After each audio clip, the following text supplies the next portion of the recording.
Good evening. My name is Dean Bacopoulos, and I'm a co-director of the Writers at Grinnell program in the Department of English, and I welcome you to tonight's special event.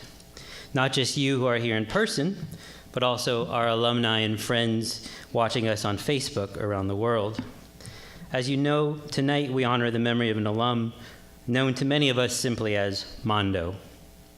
The Armando Montaño 12 Writers at Grinnell Endowment Fund has been established by the parents of Armando Montaño, class of 2012, who died shortly after graduation while working as an intern with the Associated Press in Mexico City.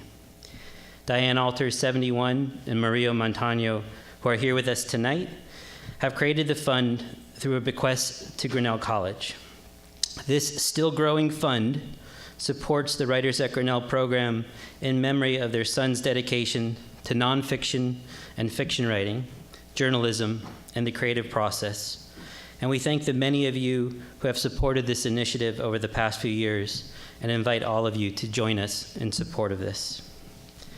Mondo was a brilliant light, an incredibly gifted journalist and writer, and one of the most curious, good-humored, and lovable students I've ever known.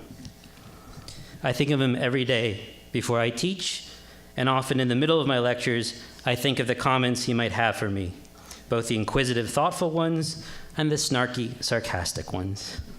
His spirit is very much alive on this campus and in the hearts of all of us who had the privilege of calling him a student and friend. Tonight, we're pleased to welcome accomplished journalist and best-selling author Wil Haygood, author of the critically acclaimed new book, Tigerland, 1968-69, A City Divided, A Nation Torn Apart, and a Magical Season of Healing. An emotional, inspiring story of two teams from a poor, black, segregated high school in Ohio who, in the midst of unbelievable racial turbulence, win the Ohio State baseball and basketball championships. The book here is available tonight, and we thank Mr. Haygood for donating back his honoraria so that all students in attendance tonight can have a free copy, and there will be a book signing afterwards. But that is a rare gift that the writer donates the money back. So please, students especially, do not leave tonight without getting your book signed. Mr. Haygood is a native of Columbus, Ohio, and a graduate of Miami University. He became a staff writer at the Boston Globe in 1984, where we learned at the round table this afternoon one of his first assignments was interviewing James Baldwin, which is a great story. He was a Pulitzer Prize finalist there and remained there for several years before becoming a writer for the Washington Post in 2002. As an investigative reporter, he's traveled all over the world and has been on the forefront of many historical events in recent history, including witnessing Nelson Mandela's liberation from prison, and in Somalia. He was also in Somalia, where he was kidnapped and ransomed by rebels. In 2008, during his time at the Washington Post, Haygood wrote his article, A Butler Well Served by This Election, which became the basis for a 2013 award-winning motion picture called The Butler, directed by Lee Daniels and starring Forrest Whitaker and Oprah Winfrey. Prior to Tigerland, Haygood authored seven nonfiction books, including prize-winning biographies of 20th century figures like Thurgood Marshall, Sammy Davis Jr., and Sugar Ray Robinson. He has also written books about a 2,500-mile journey down the Mississippi River, which comes through Iowa a little bit, and also The Haygoods of Columbus, a family memoir. Among his many honors are the National Headliner Award, the New England Associated Press Award, the Sunday Magazine Editors Award, the Paul L. Meyer Single Story Award, and the National Association of Black Journalists Awards for both feature writing and foreign reporting. Before we welcome Mr. Haygood, who is one of the leading chroniclers of civil rights history in this country, I would like to call up another accomplished journalist, Diane Alters, class of 1971, who many of us know as Mondo's mom, to give a more personal introduction to tonight's guest speaker. Diane.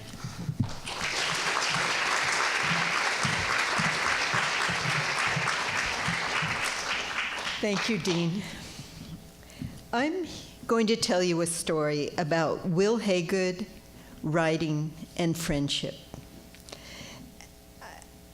My husband, Mario, and I are the parents of Armando Montaño, who died in June 2012 in Mexico City. 12 years before that, Mario, Mando, and I were living in Costa Rica. One morning, Mario was at work. He was directing the field program for the Associated Colleges of the Midwest, and Mando was in elementary school in a little bilingual school nearby. I was home in our house in San Jose writing my dissertation. And I was also looking at the little birds who'd flown in through the unscreened windows and dreaming of how wonderful it was to be in Costa Rica. And my phone rang. It was a landline. The landline never rang. So I picked it up, and I heard this familiar voice. Diane, it's Wil. Wil Haygood had tracked me down on the landline. This was before Google. This was in Costa Rica. This was before the web even functioned reliably. We had been friends at the Boston Globe, and then I had left, moved to Colorado with Mario and Mando, and Wil was off around the world, so we hadn't touched base for a couple of years. But there was Wil on the other end of the line, and we started talking about stories. Wil was a star at the Boston Globe. Always, he was writing stories about ordinary people caught up in the sweep of history. He also wrote about extraordinary people. He was in South Africa, across the road from the front main doors of the prison on Robben Island when Nelson Mandela was released after 27 years. Also in Africa, he wrote about the effect of AIDS on ordinary people there. And back in the US, he wrote an amazing story called A Black Writer's Journey in Poor White America. Now, this was long before Trump was president. This was long before books like Hillbilly Elegy tried to explain the white working class. Wil was there, knocking on doors in the Deep South, talking to poor whites. It was an amazing story. He also interviewed George Wallace, the former governor of Alabama, an ardent segregationist, and he had been wounded and paralyzed by an assassination attempt. And Wil interviewed him as he was dying, surrounded by black caretakers. I never was a hater, Wallace told Wil in his final bid for atonement. So, in that phone call in Costa Rica, we got caught up. No doubt we talked about a story he was writing, always with words carefully chosen. A mutual friend of ours, the great editor Gregory Moore, told me once that Wil could take hours trying to find just the one word, but it always ended up being the right word. So Mario, Mando, and I got to hang out with Wil in person shortly after Costa Rica. Wil spent a month as a writer in residence at Colorado College, where Mario and I both work. One afternoon, Wil was free, so Mando, who was then 12, Mando and Wil walked to the local movie theater and saw Fog of War. This was Earl Morris's documentary, which is basically an intense interview with the former Secretary of Defense and the architect of the Vietnam War, Robert McNamara. Wil and Mando, both of whom could be described as people with an unlimited ability to dive deeply into anything, spent hours dissecting the film, both the content and the technique. They bonded. They became friends. Mando always looked up to Wil. He watched in awe in that trip when Wil insisted that we drive to Florence, Colorado, and Wil tried to charm his way into Supermax. Supermax is the super high security federal prison in Colorado. It's the prison where El Chapo's headed. And He didn't get in, but Mondo was totally impressed that someone would actually try. As Mondo grew, he would sometimes get the Wil phone call, and in turn, Mondo would talk to Wil for advice. Always, Wil treated my son as an equal, with firm, sometimes pointed advice. In the summer of 2011, after Mondo's junior year at Grinnell, he was an intern at the Chronicle for Higher Education in Washington, D.C. There, Wil was Mondo's guardian angel. He helped him through the ins and outs of Washington, the intricacies of Washington, and always they talked stories. A year later, Mondo was killed in Mexico City. Mario and I flew down immediately to the city we had once loved. Late afternoon, we were sitting in our hotel room in Mexico City in shock and grief. Having just fought with Mexican authorities over the investigation, we were desperate to get our son's remains home before police made good on a suggestion that they keep his body for the duration of the investigation, which, if you know Mexico, could go on forever. In fact, the investigation is still officially open. So there, in this dismal hotel room, my cell phone rings. I've been avoiding answering my phone. I've been avoiding media because we didn't want to appear on TV and have the story spread out and have the time in Mexico spread out. We just wanted to get home with our son. But I pick it up. Diane, this is Wil. This is friendship. Thank you, Wil.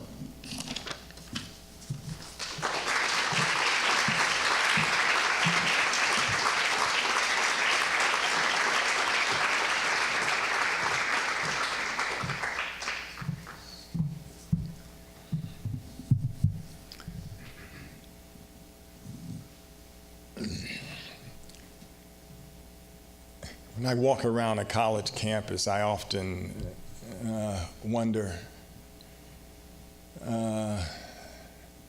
if I could have gotten admitted to that particular college when I was coming out of high school. And the answer in regards to Grinnell is absolutely not.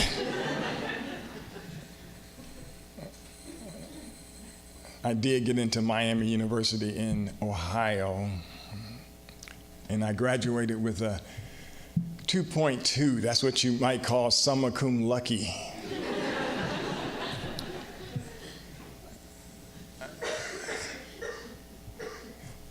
Someone out there asked me my most unforgettable moments and spending time on the movie experience of The Butler, and I had to think about it. You know, what was truly, truly unforgettable? Was it working with Oprah Winfrey and Forrest Whitaker and Mariah Carey and Lenny Kravitz and Jane Fonda, all the great actors and actresses who were in that movie? Yes, that was unforgettable. But I think the truly astonishing thing for me was when the movie went over $100 million at the box office, I heard from both of the ladies who turned me down for the high school prom.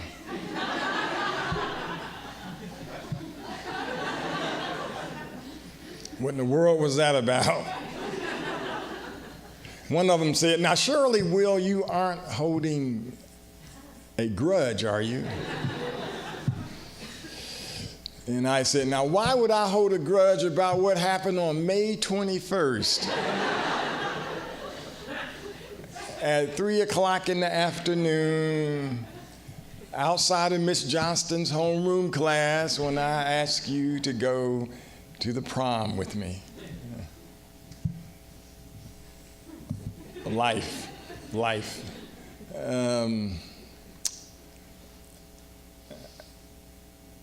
want to thank Dean and the writers at Grinnell. I want to thank Dee, who helped fly me here, setting up the arrangements. And I want to thank the president, who's back there. Had a good, lovely dinner with him and all the students who I've been spending time with. I'm here because of a dear, dear human soul. I stand with him. He was never an enemy of the people, as we journalists have been unmercifully and wrongly attacked. Mondo was a special soul.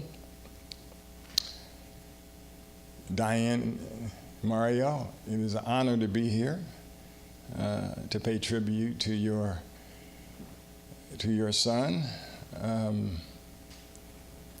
He was a hip cat. He was as cool as they come, and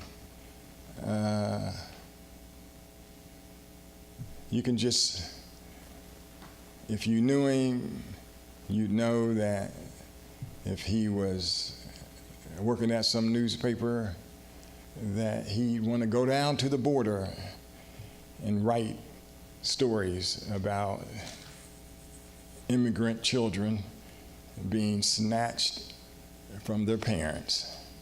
He'd want to write stories about blacks being shot unmercifully by law enforcement in this country. He'd want to write stories about the income gap in this country that seems to be growing and growing. He'd want to write stories about the rise of hate crimes that we are witnessing now across this country. And it's no joke. He would be on the front lines of good journalism and what good journalism can do. I think a book like Tigerland that has some characters who deserve to be in a book. I really think this is exactly the kind of book that he would enjoy. So I'm going to read some snippets from the book. It is about a very tumultuous time in our nation's history. It is about an all-black high school that was segregated in 1968. It was unlawfully segregated. There was a lawsuit, and the case went all the way up to the U.S. Supreme Court, and the school was finally integrated in the mid-1970s. They were successful because these young athletes all stuck together, and they had two white coaches who loved them. And the basketball coach, Bob Hart,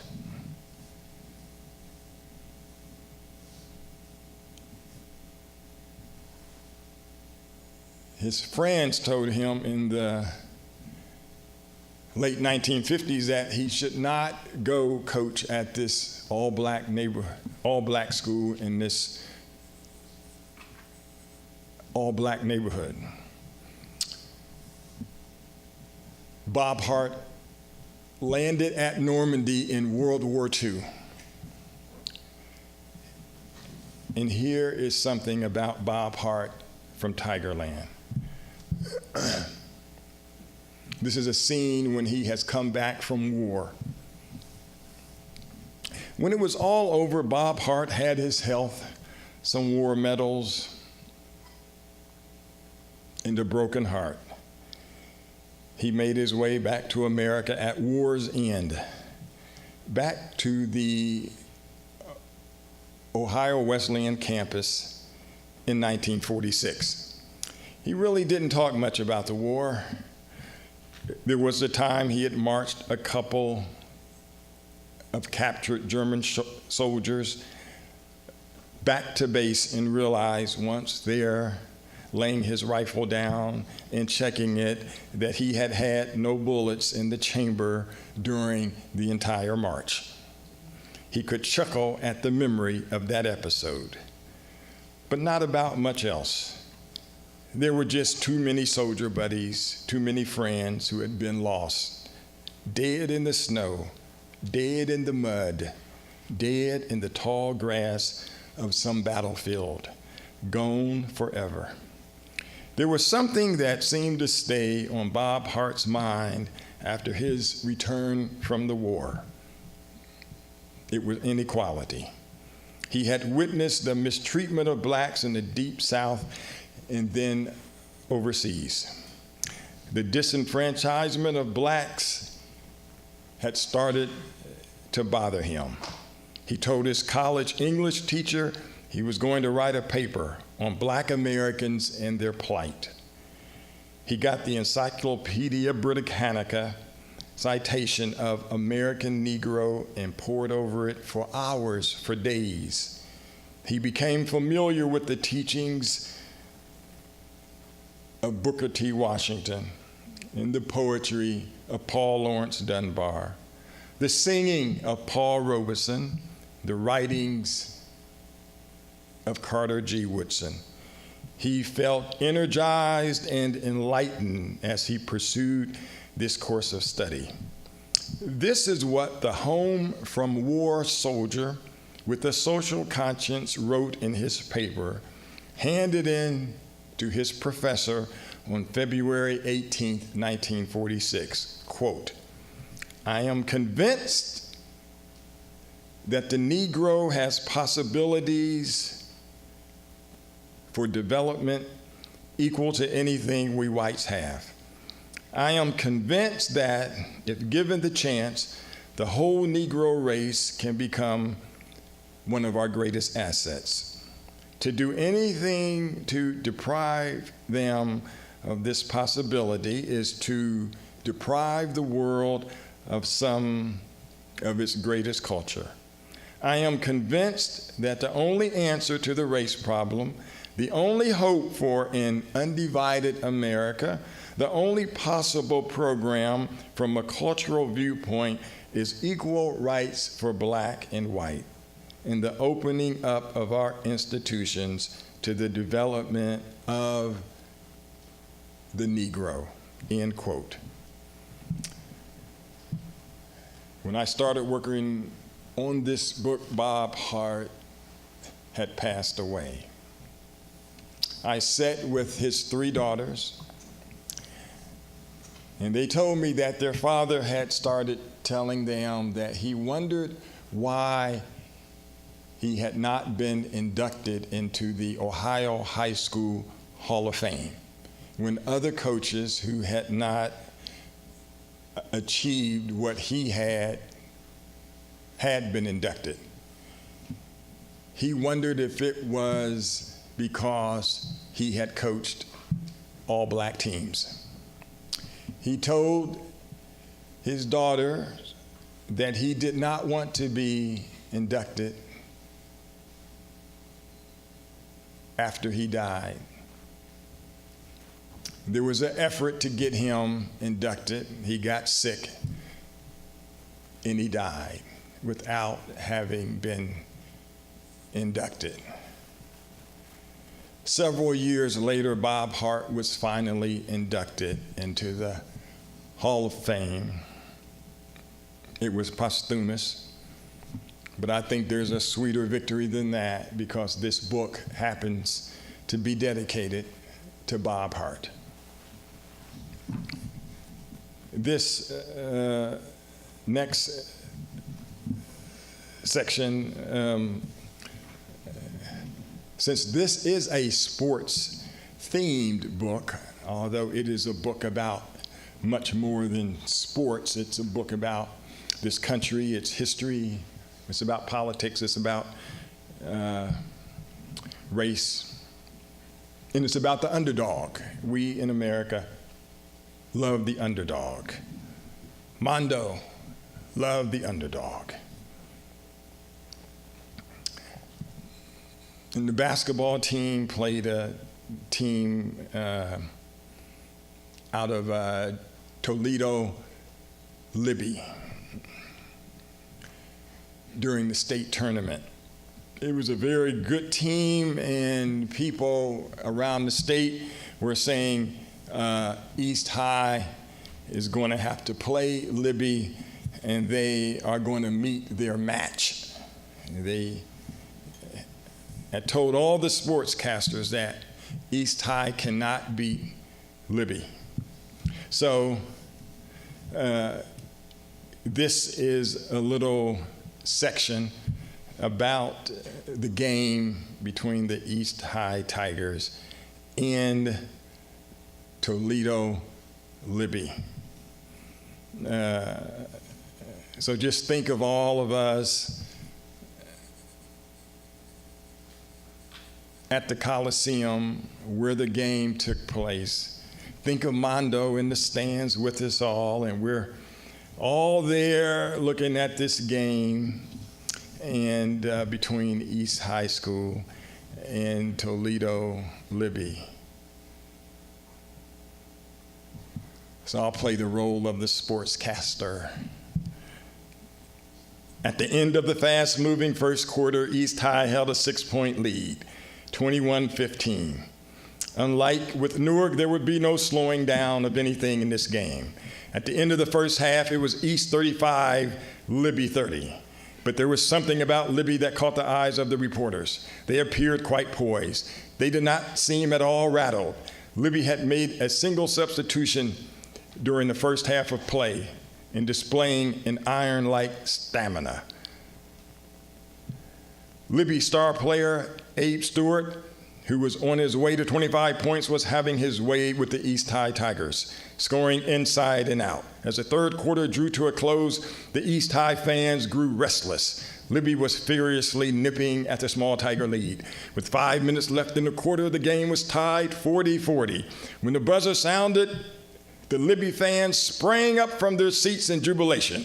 Their team had overtaken East High with a 48-46 lead. In the huddle, Bert Spice, who was the Libby coach, asked if any of his players needed a rest. Not a single one said they did.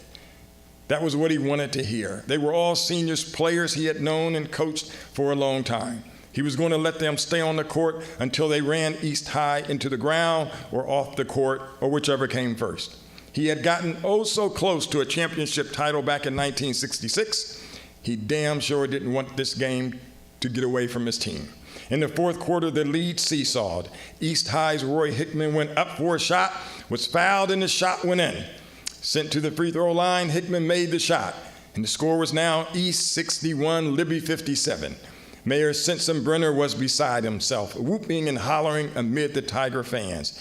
He had enough sense to know what everyone seemed to know. This game was going to go right down to the wire. Ed Trail, the guard for Libby, got fouled. He slipped in the free throw. Then two Libby players, Stewart and Houston, scored 2 points apiece, and Libby was suddenly back in the lead, 62-61. East High's Bo Pete Lamar told himself he had to do something as soon as he got the ball again and saw an opening. He was going to shoot. He did. It missed. Libby grabbed the rebound. Then the Libby coach immediately yelled for a timeout. With 1 minute, 40 seconds left in the game, and Libby now up by a single point, East High Tiger fans could barely breathe. As play resumed, many imagined Libby would try to get the ball to Abe Stewart, its star, which was exactly the plan their coach had outlined. But East High's dangerously quick Larry Walker stole the ball. He caught sight of his teammate, Roy Hickman, and scooped the ball over to him. Hickman bolted for the basket, lofted a shot, scored, and was fouled. East High Tiger fans and their cheerleaders erupted. Hickman stepped to the free throw line and calmly sank the shot. The score was now 64-62. East High up by 2 points. Then Libby got the ball but was called for traveling, so the ball was turned back over to the Tigers. East High's Bob Hart called a timeout. There was now 1 minute, 11 seconds on the clock. In the huddle, East High's Eddie Ratliff asked the coach if they should shoot the ball or simply hold on to it. Hart told him to shoot, but as soon as play resumed, East High was called for yet one more violation, which returned the ball to Libby. Stewart of Libby badly wanted the ball and screamed to a teammate to pass it to him. When he got it, he shot, missed, but was fouled. East High fans groaned. Stewart, one of the greatest players in the history of Libby basketball, stepped to the free throw line. There were 49 seconds left. He could tie the score by making his 2 free throws. He missed the first one, made the second. East 64, Libby 63. East High got the ball. The final seconds ticked off the clock. Eddie Ratliff went into the lane and tossed up a soft hook. He missed. The ball suddenly and surprisingly was back in Toledo Libby's hands. The East players paid particular attention to Stewart and Trail, sensing one of them had to take the final shot. Instead, guard Carl Ham drove down the middle into the forest of East High players. The forest got the best of him. His shot was blocked. Stewart got the ball with 9 seconds on the clock and shot for the victory for Toledo Libby. His shot went up and the Libby star missed. The ball rolled along the left baseline, the noise palpable as a buffalo herd. Libby's Dexter Holloway sprung and grabbed the ball. With only 3 seconds left, Holloway threw up a shot. It was soft. It rolled around the rim as if preparing to make up its own mind. Some fans covered their eyes. Most did not. Bob Hart was in a sudden nightmare. The ball toyed along the inside-outside edges of the rim, twisting the hearts of both sets of fans by the millisecond. Finally, the ball rolled off. No basket. East High's Eddie Ratliff reached for it like a fireman for a baby tossed from a high window. Then the clock showed 1 second, then none. It was all over, but there was silence among the East High followers in the stands, as if they were suspending their belief until they were absolutely sure. Their eyes raced to the clock, then the scoreboard. They had their proof. Columbus East 64, Toledo Libby 63, still alive by virtue of a single point. There was pandemonium. The Tiger bench players erupted. They rushed onto the court. A heartbreak averted. In this last scene, the athletes won the state basketball championship. On my book tour, I went to Toledo, and many of those players were in the audience, and the first thing I said was, I'd like to thank you from the bottom of my heart for losing that game. Otherwise, I might not have written this book. And then the baseball team, all-black team, secondhand uniforms. The school was so poor, and that their baseball field was 3/4 of a mile walk from the school. In the middle of the season, they suffered a 5-game losing streak, and during the tournament, they stormed back and won a state title. It is an amazing story that seems to have gotten lost in history. There was no marker for the players, no highway sign nowhere in the city or the state.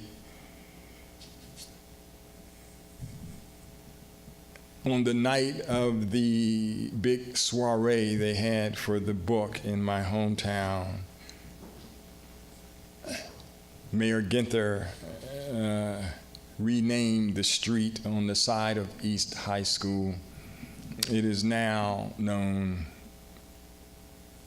as Tigerland Way. The players were all there, and they stood up. And it was quite a moment. Toward the end of the book, I write, in time, and the city of Columbus proved to the nation that its citizenry could adapt to legally enforced integration. In time, the city received plaudits from local business leaders and even many politicians in Washington. In time, as the years rolled outward, local citizens would look back, swiveling against the memories of 1968, 1969, when a group of high school basketball and baseball players had created their own legend. They had helped to bring hope to a city, giving it a reason to cheer and also proving that there was more than one route to Dr. King's mountaintop.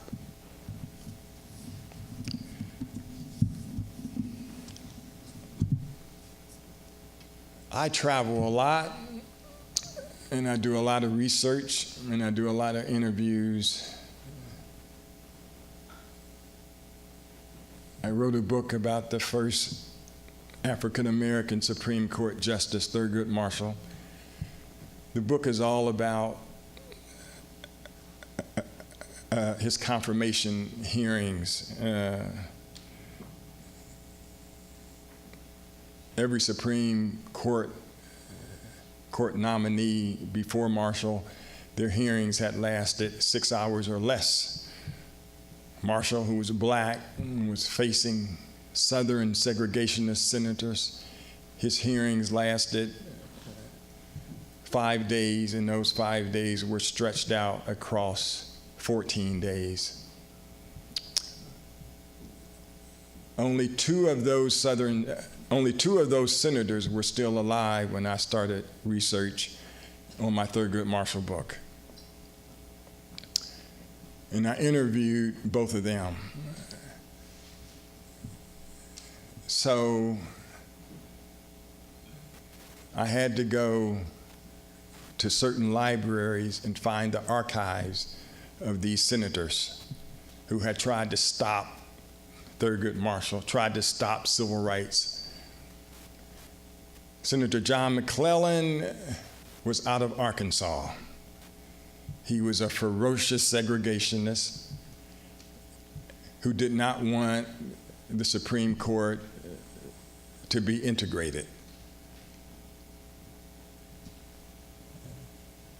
Senator McClellan's papers were at a little small college in Arkansas. So I called that college and I said, hey, my name is Wil Haygood, and I'm a writer, and I'm working on a book about Thurgood Marshall's confirmation hearings. And I need to come and look at the senator's papers to see what I might find in there. And they said, well, it was written in the senator's will that nobody could look at his archives until 40 days after his death. And then the lady said, but my goodness, Mr. Haygood, you are calling 40 years and 4 days after his death. So I said, well, oh, wow, I'm on my way to Arkansas. So I flew out to Arkansas.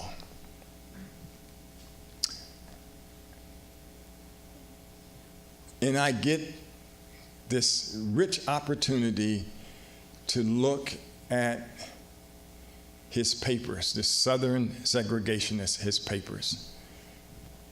And I had kind of a sluggish first day, because it was a building about this size and this high, with box after box after box. This senator had been in the Senate for more than 30 years, so you can imagine. It was all kind of bills, all kind of correspondence. And on the second day, things got better. On the third day, a little sluggish. On the fourth day, better. And on the fifth day, I saw a box in the back on the shelf. And for some reason, I pointed to that box and asked the archivist if they could have it waiting on my desk when I got back from lunch. And she did. And I got back from lunch and I just opened the box and I started going through it. And I came across a letter. And it was the kind of letter that told me why the literary gods had picked me to write that book about Thurgood Marshall. I brought the letter because I wanted Mondo to know about this letter, because he would love this type of thing. He cared so much about justice. So I'm reading this letter to you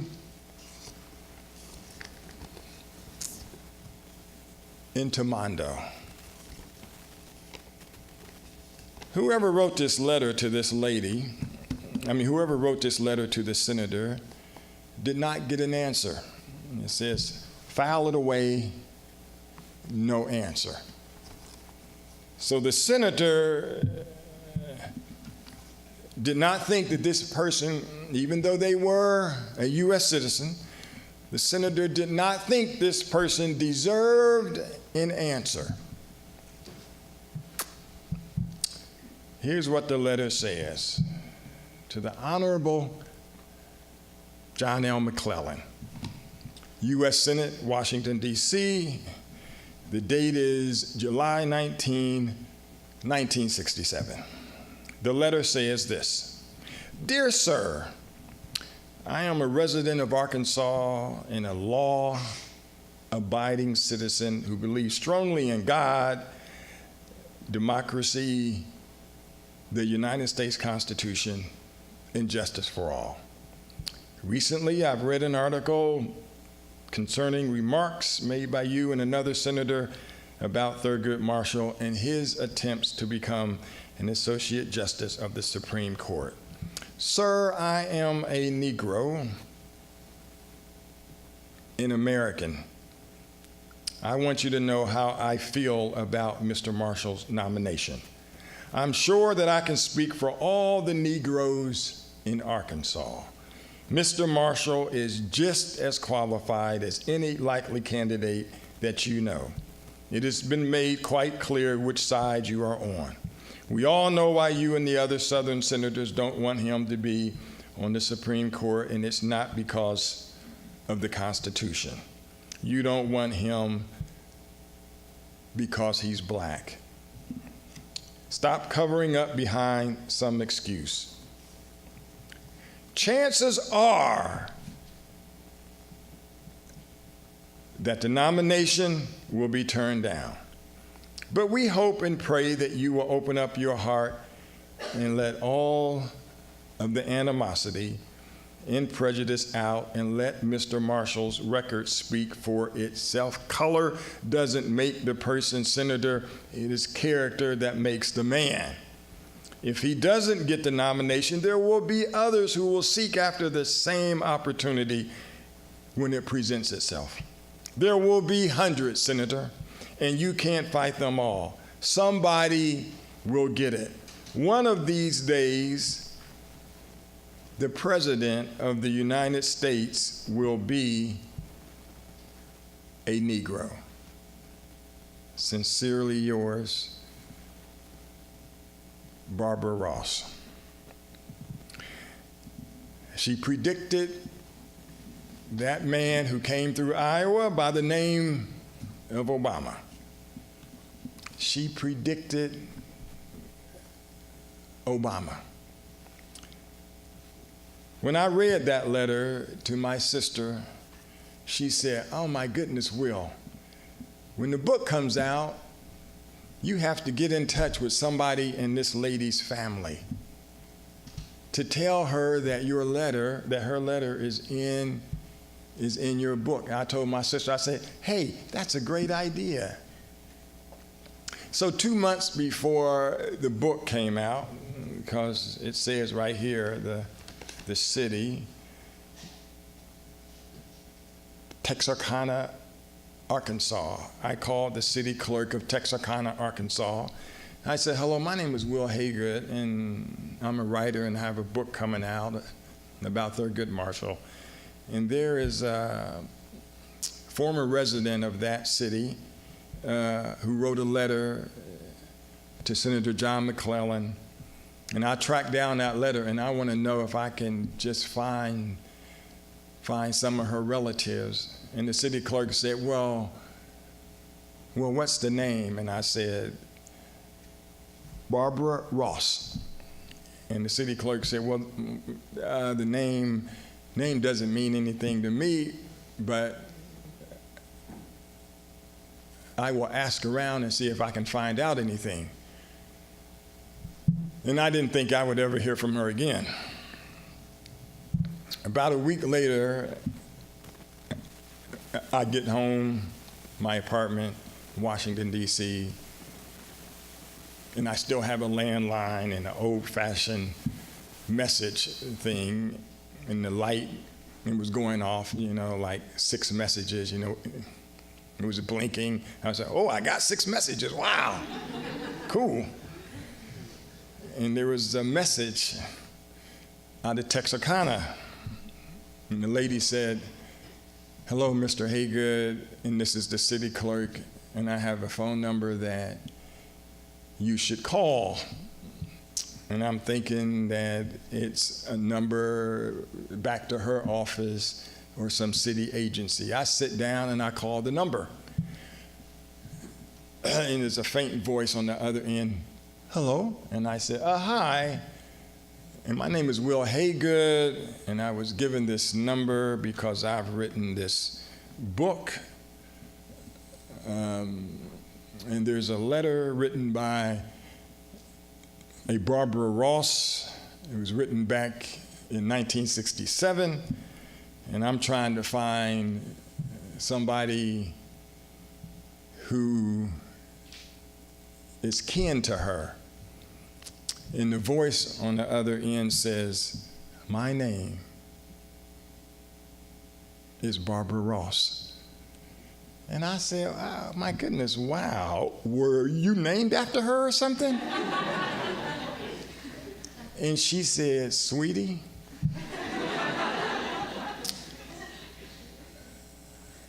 I was home from college. I was 19 years old. And I was listening to the radio, and I heard the senators who were giving Thurgood Marshall such a hard time. And I was on our little farm, and I told my daddy that I was going to write a letter to Senator McClellan, and I was going to tell him off. And my daddy said, you better not, because you'll get this family in a lot of trouble. She said, and all during this, my heart is skipping a beat. And she said, when my daddy went out to the fields, to the farm that day, my mama walked over to me and said, go upstairs and get that manual typewriter that your daddy got you for Christmas and write your letter. And I'll ride it into town and take it to the post office. The story sounded unbelievable. I asked her to hold on a minute because I wanted to go back to my study and retrieve the letter because it had the street address on it. And it says right here, 2103 Delaware Street, Texarkana, Arkansas. I get back to the phone, I said, and excuse me, Miss Ross, can you recall where you were living at in the summer of 1967? And she said, well, of course I can. I was living at 2103 Delaware Street. And I said, Mrs. Ross, you are my hero. And I said, this letter is going in my book. And she said, are you pulling my leg? I said, no, ma'am, I am not. And then we started talking some more. And before she hung up, she told me what she had done in life. Mrs. Ross became a high school teacher. And she taught history and politics and government. Before she hung up the phone, she said to me, now what was it like working with Oprah Winfrey on that movie?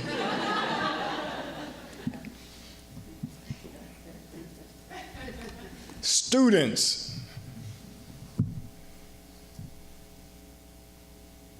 this is your country. The country is in a tough moment right now. There's no doubt about it. It's a constitutional crisis. We see it in the headlines every day. But believe in this country, because it's all that we have. It's your country. Barbara Ross had it harder than any of us. And yet she wrote that letter with such optimism. Be like Barbara Ross. Be like Mondo. God bless you.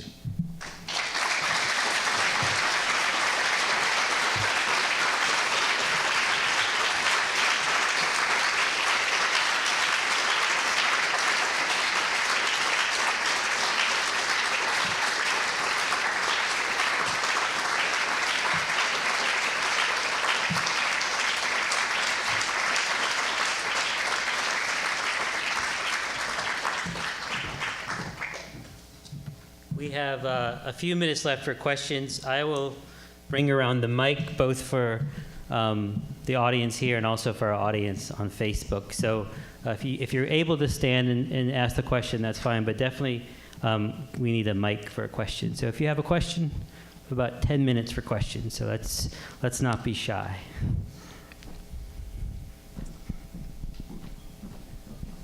Hi. So obviously Tigerland is a book about sports and a book about civil rights in America. And like you said, we're facing a constitutional crisis right now. And I feel like we're seeing a lot of reaction to that in sports. Do you have any ideas of sports stories that have been rising or things that you think are coming and really affecting society in sports?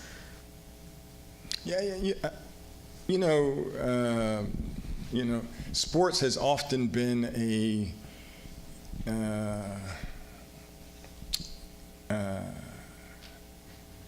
easier way to get people to talk about hard issues. Race, for example. Race. We just had in the NBA player Kyle Korver, who is white, who just wrote a very important article, and he was talking about white privilege, and he was talking about how it makes his heart ache to look around the country and see so many hardships for blacks. And I think a whole lot of black athletes have been waiting on white athletes to join this struggle. When we have attacks on gays and transgender students, people, Hispanics, immigrants, that not only hurts the people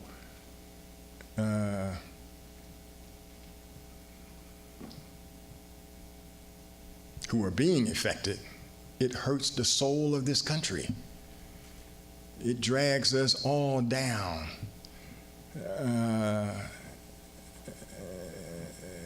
Civil rights is a national security issue. I've been a foreign correspondent. I've seen sturdy democracies fall right before my own eyes, and it's a scary thing. It really is. And we have attacks by people in power upon the U.S. Constitution. And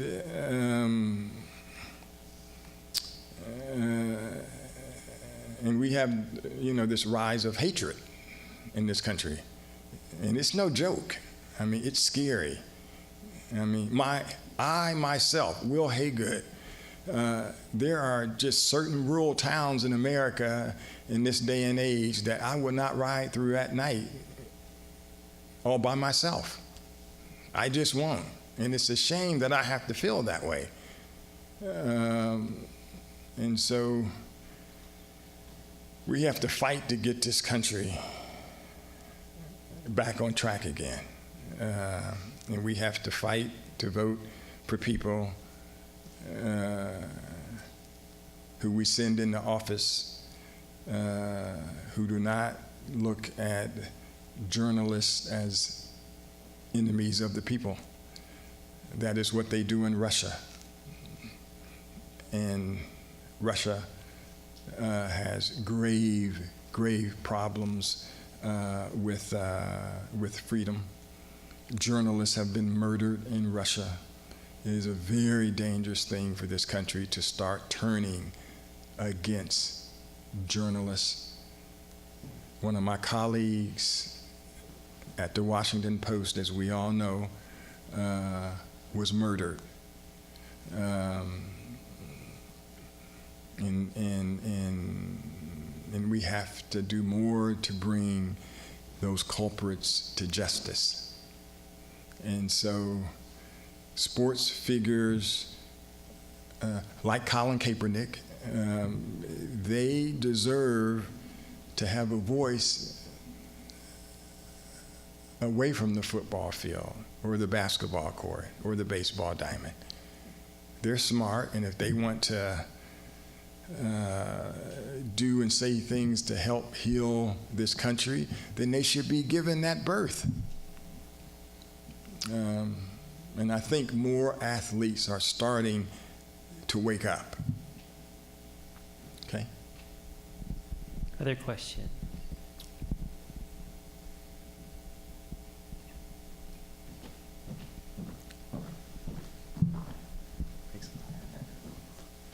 You seem to have a fascination with exploring the stories of less visible people. Mm-hmm. It seems like you had this focus on high school sports teams, and other not as glamorous storylines.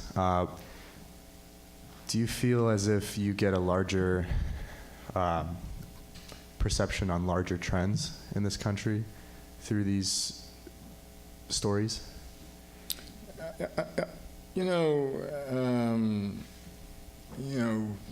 I worked for many years newspapers, and the editors simply want you to go out and find a good story, and I think that has been my mission, be it newspaper stories or books, to go and find a good story. I think a story like Tigerland will resonate with people in Iowa, people in St. Louis, people in Harlem, in Florida. I mean, because it is a story about underdogs. And also, face it, we live in a sports mad nation. I mean, this is a, ESPN night and day nation. We are crazy about sports. I look at those books that have been turned into movies like Blind Side and Friday Night Lights and Hoosiers and all those. I humbly think that this book has those themes, even more maybe. And so my first order of business as a writer is to make sure that I can find the big, good story out there that maybe hasn't been written about. So many of these athletes said when I knocked on their door, I've been hoping all my life that somebody would want to tell this story.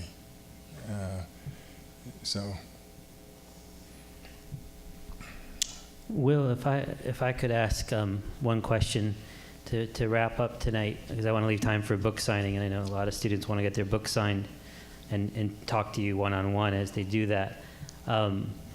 My question for you is, you've given, over the last couple of days, you've met with S&P students, S&B students, you've met with writers at the round table today, and you have such a career where you've been all over the world and been, with famous people and not famous people, digging out these stories. And I think it's probably a generation now that is hearing that journalism is not a profession to go into. It's not only doesn't pay great, we know that, but it's also getting dangerous. We have our own public leaders sometimes threatening journalists very, very openly. And so I'm wondering if maybe you could close by giving, for this generation of journalists, many of whom are in the room, what would be your advice to somebody who has, despite all the odds against being a journalist, has that hunger to go out and use their writing skills, use their research skills towards justice, towards truth? Could you give us some parting advice before we close tonight? Yes. There is nothing as sacred as the written word. I mean, it goes back to Socrates. It is beautiful when it's performed in the name of sharing news, writing good stories. There are a lot of forms to get your stories published. If you write a good story, it will get published.